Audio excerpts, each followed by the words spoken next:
Welcome to another week of Gacha News on the 5-9 Gaming Network. I'm your co-host Nolar, and I'll be starting us off at the top.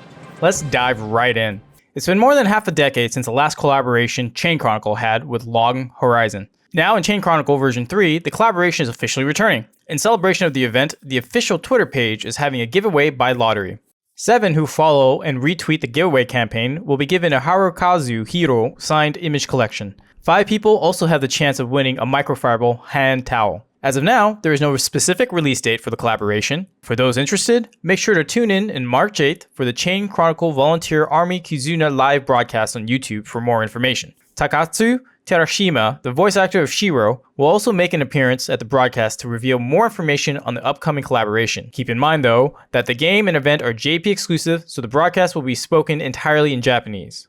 Around the time of Crystal of Reunion's 5th anniversary, there will also be a collaboration with the anime Dr. Stone. The event as well as the game are JP exclusive and will be available for iOS, Android, and PC. During the event, characters like Chizora Ishigami, Prince Shishi, and Gen Asagiri will appear as limited collaboration heroes. Players who log in during the event period will be rewarded with special bonuses. The Dr. Stone collaboration is the first part of the game's 5th anniversary celebration. The second part will feature an event called Fighting Across the Boundaries of the World. The third part is called Valhalla, which will be a live broadcast on Friday, April 9th. During the broadcast, news for upcoming events and campaigns will be announced.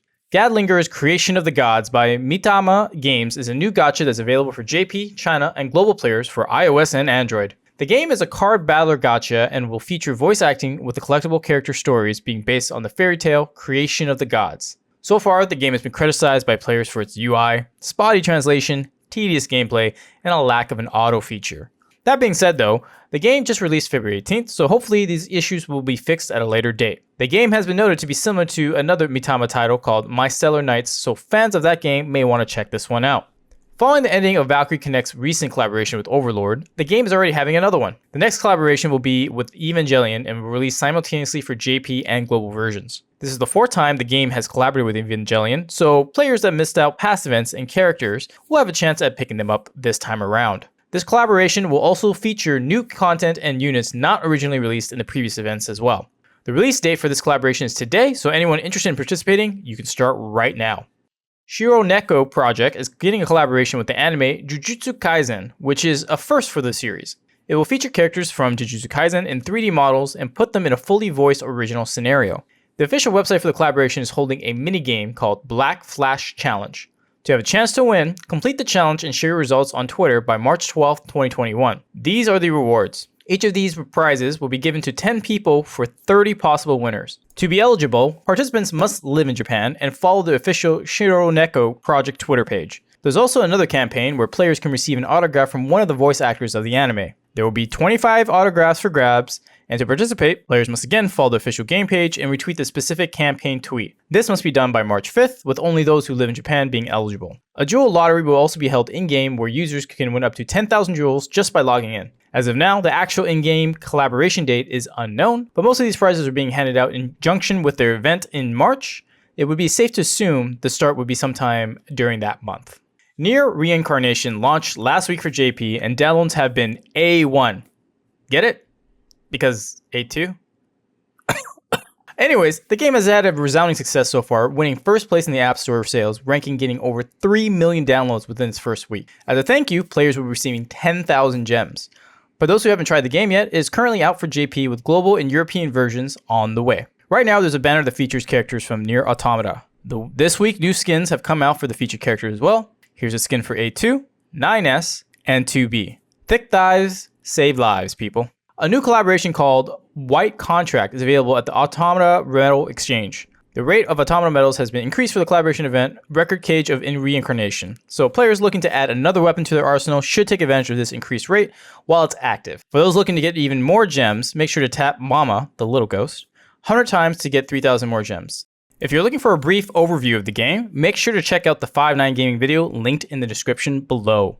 More details for the upcoming Promised Neverland mobile game have been released. The official title of the game will be The Promised Neverland Escape from Hunting Garden. A site for the title has launched and will link users to pre-register. The new mobile title will be an escape game where players cooperate with each other in signature locations for the Promised Neverland like Gracefield House and Goldie Pond. Players have a 3-minute time period to find the exit to avoid the demon's attacks, and in-game weapons and items will also be at the player's disposal. This is to help to keep the demon at bay when finding the exit. Playable characters include Emma, Norman, Ray, and Phil. For those interested, make sure to visit the previously mentioned site. If 63,194 people are registered, 3,000 gems will be given out at launch. Currently, there are only plans for a JP release, which will be available for iOS and Android. Now, for the most important story of the week. Whatever mobile game you're playing right now, drop it. Because Snoopy Mogu Mogu Restaurant is on the horizon.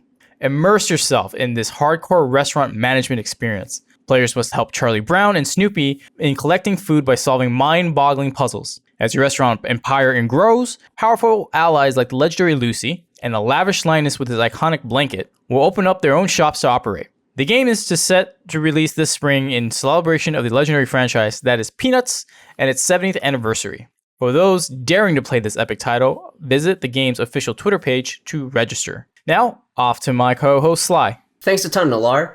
Dragalia Lost has received a new update to the game, and it comes with some quality of life updates in preparation for the new endgame activity, Sinister Dominion, alongside just improving the game overall. Side games will be adding in the feature to auto shapeshift when the game is in auto mode. So for activities that might require you to shapeshift, like Tartarus' Wrath, your character will automatically shapeshift into their dragon. Another feature coming with this update will be equipment sets. This means the full build of a unit, weapon, dragon, and worm prints.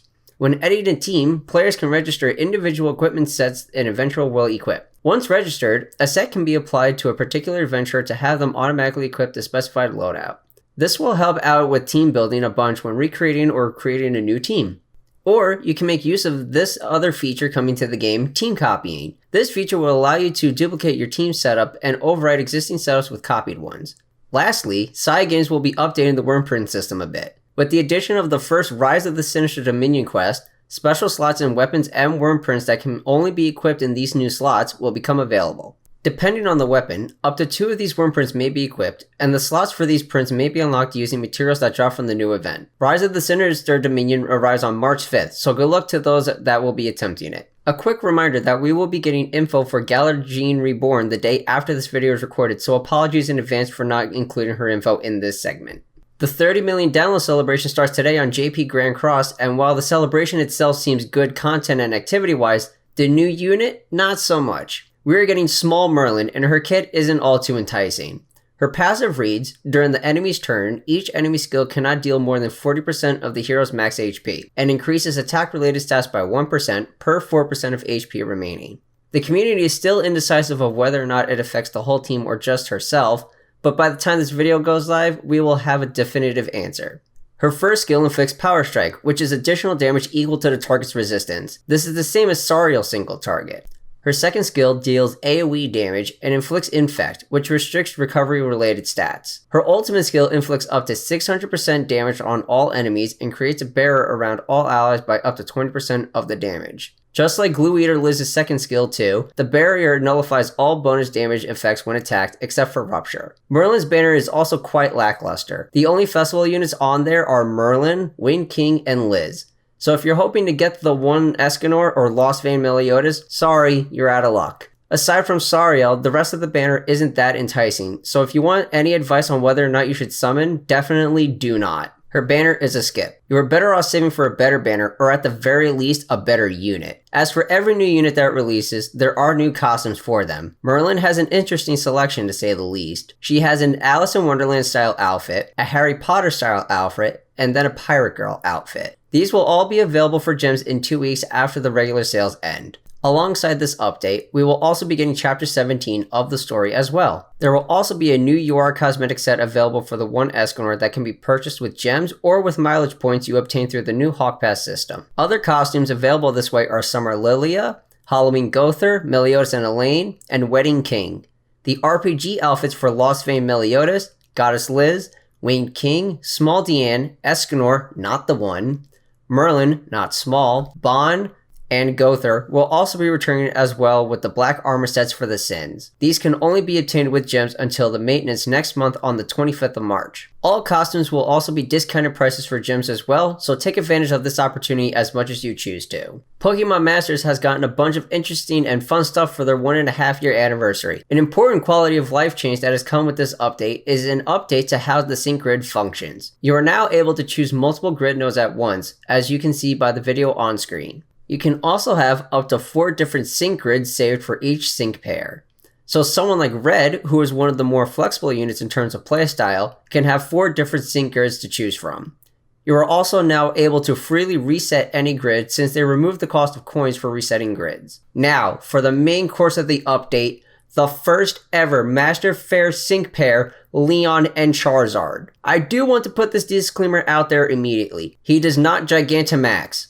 Yet. It is possible for him to return for 2nd anniversary and introduce the Gigantamax mechanic. Since he is now a new style scout, we are not sure exactly of how different the race will be since they did mention the offering rate for this style of banner will be different than that of a regular Pokefair. However, his kit makes up for it. His first passive of Galar Flag Bearer reads, powers up the moves of all ally sync pairs by 10%, reduces attack damage taken by all sync pairs by 20%.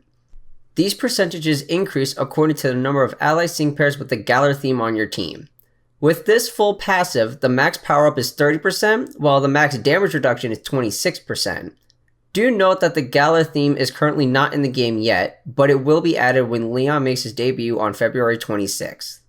Another passive of Leon's that makes him really busted is his passive called Super Preparation 4, which is a 50% chance, a literal coin flip, of whether or not his next attack will be super effective. There is a clip of Leon's sync move, so let's take a look at it.